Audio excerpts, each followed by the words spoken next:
Magandang araw po sa inyong lahat sa kabila ng masamang panahon natin ngayon, sa kabila ng bagyo. So ito yung aming mga gawain nung nakaraang araw na umiinit-init pa sa umaga, pero pagdating sa hapon ay umuulan din naman.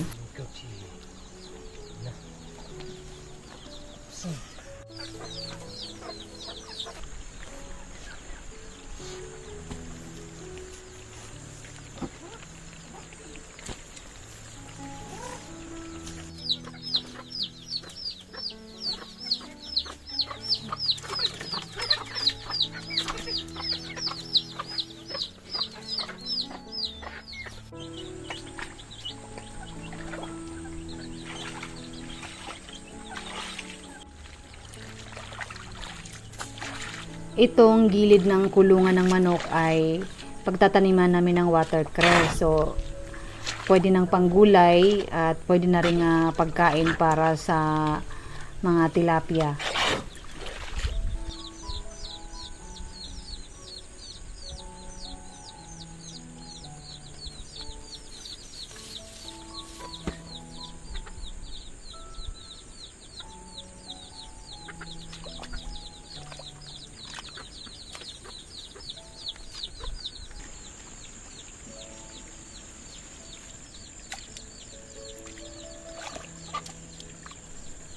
So ito siya ay parang kangkong din na nabubuhay sa tubig, no. At masarap to siya gisahin, no. Kahit saglit mo lang igisa, tapos sa mga sinabawang lutuin din, no? Pwede rin siyang ilagay kung walang ibang gulay na maihalo.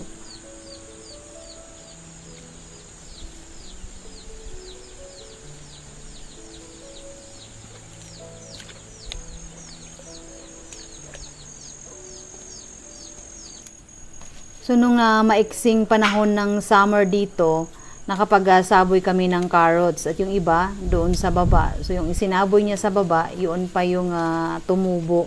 So yung mga inilagay namin sa plat, wala, no? Kinain sila ng daga malamang. So ito lang yung natira. So meron naman siyang laman pero hindi talaga kalakihan kahit na yung lupa niya ay mataba. So syempre kasi hindi sila masyadong nakakuha talaga ng init.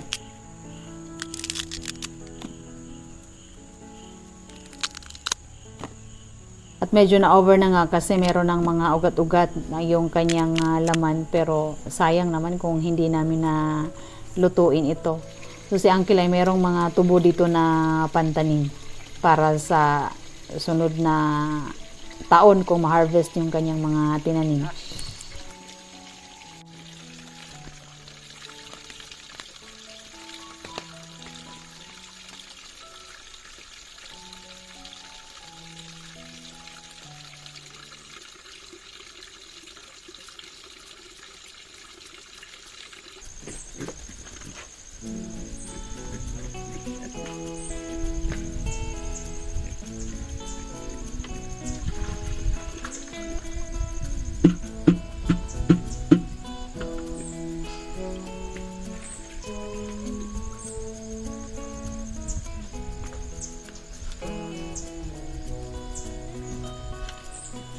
Kapag wala dito si Uncle, kami yung magpapakain ng kanyang alaga.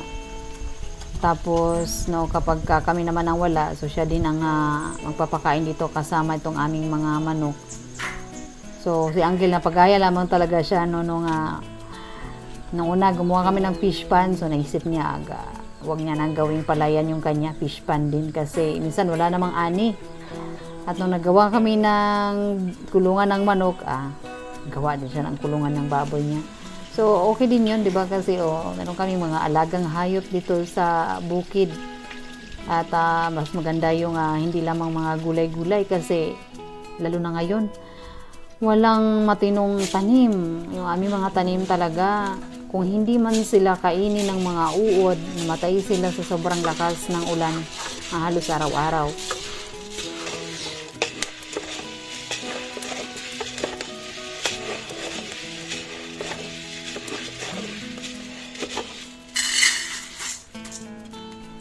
At naubos na yung aming kape kaya nagbayo na naman ng panibago, no? Luto ng bago. So ganun lamang dito, no? Kaya maganda talaga yung marami kang maitagong coffee beans. Tapos kapag maubos, saka ka lang magluto tapos bayuhin, no? Kasi mas masarap kasi yung bagong luto talaga na kape, no? Bagong bayo kaysa yung matagal na, no? Nag-iiba yung kanyang lasa.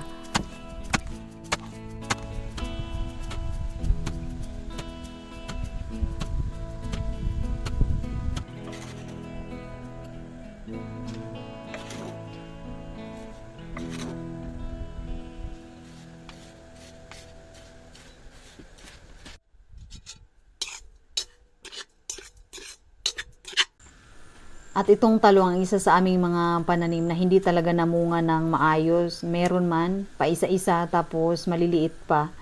So, pagtiyagaan namin ito kaysa purong-puro kalabasa lang yung aming ulamin ngayon. So, mas maganda yung meron namang maihalong ibang gulay.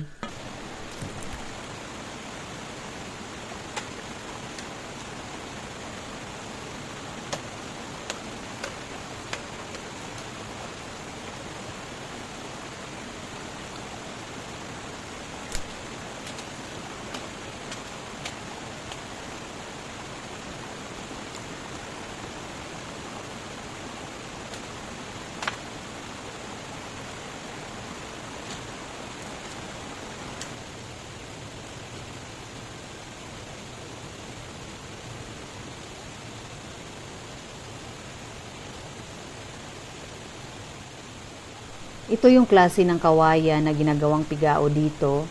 So, manipis lamang to na kawayan at payat. Tapos, kailangan lamang itong kiskisin yung balat niya at ibilad.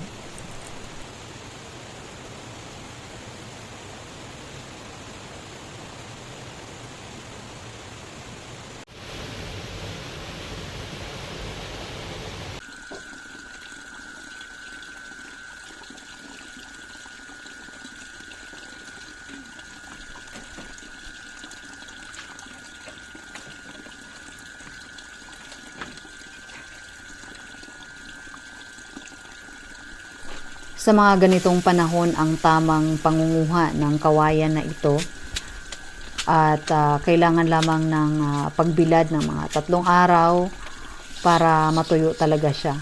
So ganyan yung paglinis niya sa pinakabalat bago siya ibilad.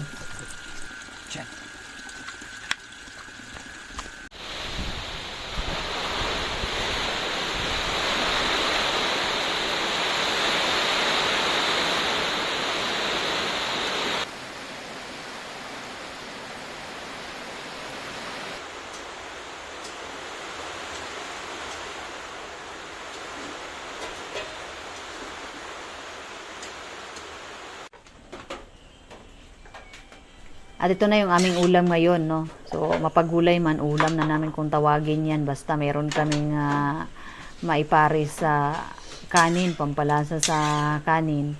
So, kung walang talong or sayote, purong-puro lamang talaga yung kalabasa.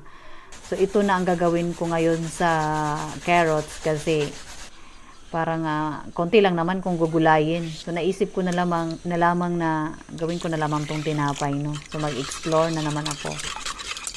Ang totoo niyan, gumagaya lamang din ako sa recipe na aking napapanood. Pero hindi ko talaga ginagaya yung saktong sukat nila ng asukal. Pero yung flour na gagamitin at yung tubig, yun ang ginagaya ko lang. Pero pagdating sa asukal, binabawasan ko lalo na kapag medyo madaming asukal, no. So minsan kakaunti lang yung asukal na nilalagay ko.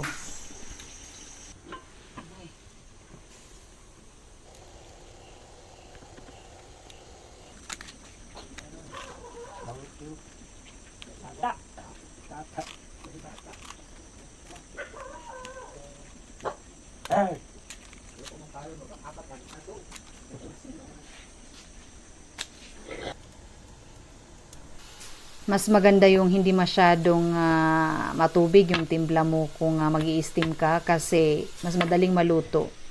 Kung medyo matubig, matagal pang lutuin. So ito kasi 20 to 30 minutes luto na siya.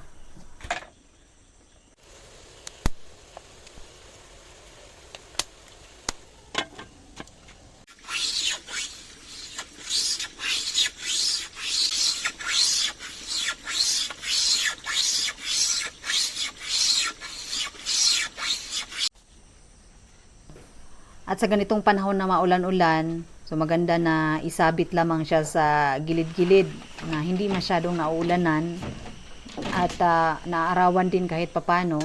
Tapos kung medyo matuyo na siya, saka na lamang ipasok sa loob ng kubo.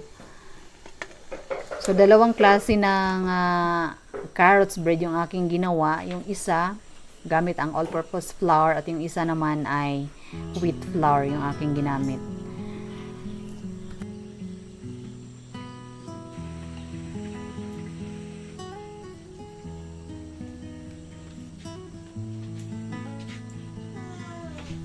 Ilang araw din na nagtagal ang singaw niya, kaya hindi siya makakain ng maayos, kaya nabawasan yung kanyang timbang at buti na lamang ngayon gumaling na siya.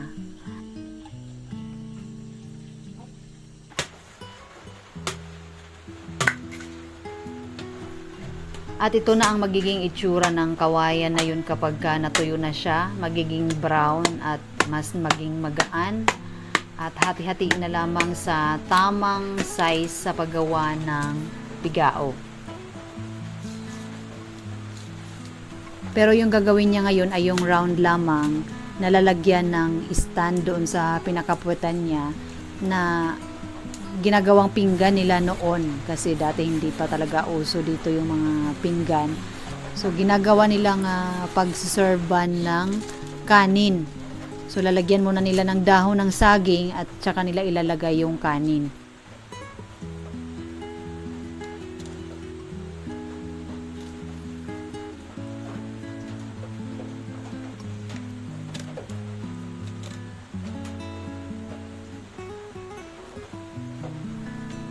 Ito ay may bilang din ng pagsalpak, no? Hindi siya yung basta-basta na lang isalpak, no? So dalawahan ang bilang niya. So nung una nakakalito kasi sinubukan ko rin siyang aralin kasi nakakainganyo din namang gumawa. So, sabi ko gusto kong mag-try pero yung maliit lang. Kaso kailangan din talaga ng lakas, no? At kung babae, so kailangan mo rin talagang mag-gloves kasi pwedeng makasugat din ang kamay. So, kailangan siya ng, mostly ang gumagawa ng ganito mga lalaki lamang talaga kasi pag i-bend na kasi siya, yung lalagyan na yung pinakabibig niya, kailangan talaga ng lakas sa pag-tali. So, sa babae, pwede lamang yung magganyan, magdugtong-dugtong, magsalpak ng pira-pirasong kawayan.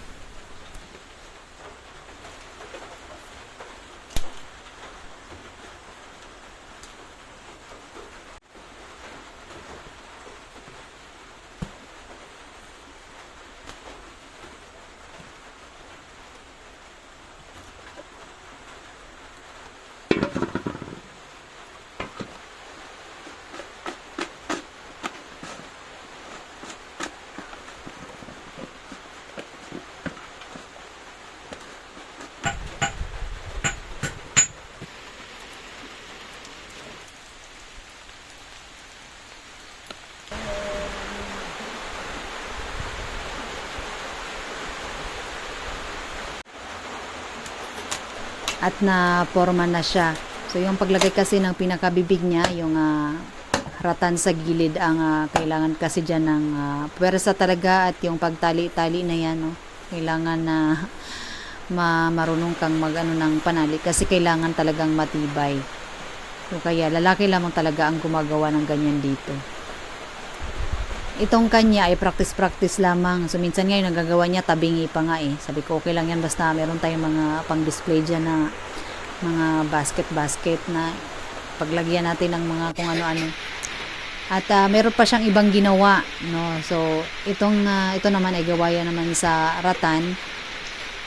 Yung paghuhulmahan niya yan or gagawa niya ng lagayan ay ang bote, no, na paglalagyan ng base or tinatawag dito na sugarcane wine. So para daw hindi madaling mabasag kung malaglag man, so mas maganda na meron siyang pinaka-bag niya. At ang aking lulutuin na naman ngayon para sa aming tanghalian ay kalabasa.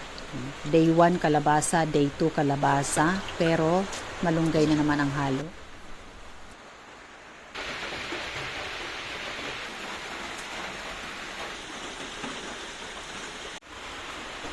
At inaral niya talaga yan kung paano, no. So nakailang beses din siyang tanggal balik. At nung unti-unti nang nabuo ay tuwang-tuwa talaga siya. Kaya niya daw pala.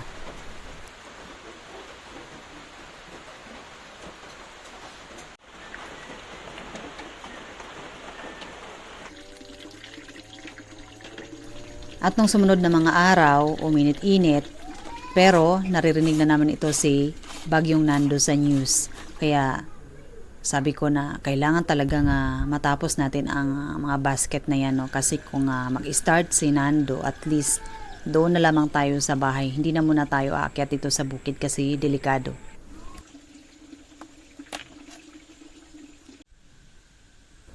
At ito yung aming mga tanim na talong. Walang halos dahon. Dahon nga wala, bunga pa kaya. Kaya hindi namin alam na paano ba itong panahon ngayon. Parang mas okay pa nung nakaraang taon. Meron pa kaming na-harvest na repolyo, pechay. Pero ngayon talaga, parang ang hirap. No? Habang ang panahon ay tumatagal, lalo din na nagiging crisis ba? Tapos so, ito na yung natapos niya. No? So parang ganyan yung lumang sinasabi nila niya, pinaka-plate daw noon dito. So, malapit-lapit nang matapos at tanghali na rin. So, binabantayan na namin yung kalangitan kung dumilim kasi napanood namin sa news na darating na nga daw si Bagyong Nando. Kaya, bumaba na kami bago pa malang umulan, nakababa na kami. At siya ay bababa para salubungin yung aming mga pamangkin na naglalakad ngayon paakyat dito kasi maulan. So, pag hindi kaya, kailangan talaga silang kargahin. So, yun ang problema dito kapag pupunta ka ng city tapos pabalik dito. No? Madulas kasi sa daanan. At si Bagyong Nando ay hindi pa talaga siya nagparamdam kasi yung mga ganong ulan ay normal na yun dito. Yung malakas tapos bigla namang nawawala. So, ganun talaga dito. Pero, hindi na kami umakyat pa ng bukid, no? Kasi, ang sabi sa news kinabukasan, no? Pwede nga mag-landfall na yung bagyo at madadaanan din ang dito, no? Parte sa amin. Hindi namin natapos ang mga to sa bukid, kaya dito na lamang namin tinapos sa bahay. Sa pag-alala namin na baka maabutan kami doon ni Bagyong Nando, pero hindi pa naman pala.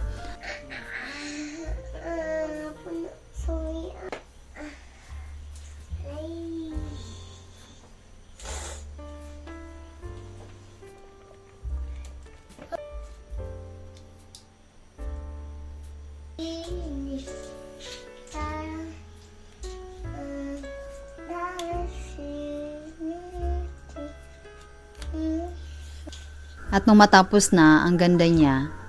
So, mas maganda sana kung mas marami pang ganyang klaseng babasagin na jar. Pero, wala nang ganyan ngayon, no? So, ayan ay nag-iisa lamang na naitago.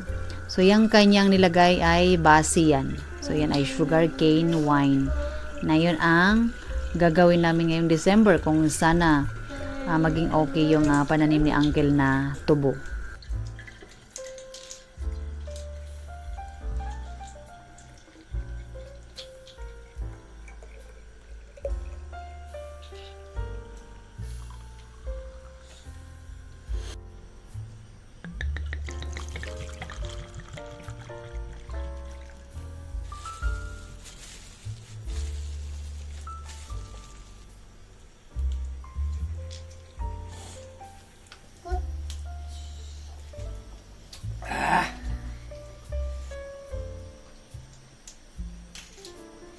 At kinagabihan ay paunti-unti na nagparamdam si Bagyong Nando.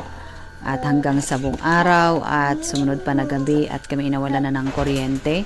Kaya may nadali na namin buuhin ito. At kami ay lowbat na ang aming mga kagamitan. Maraming salamat muli sa inyong patuloy na panonood. Native Kalinga.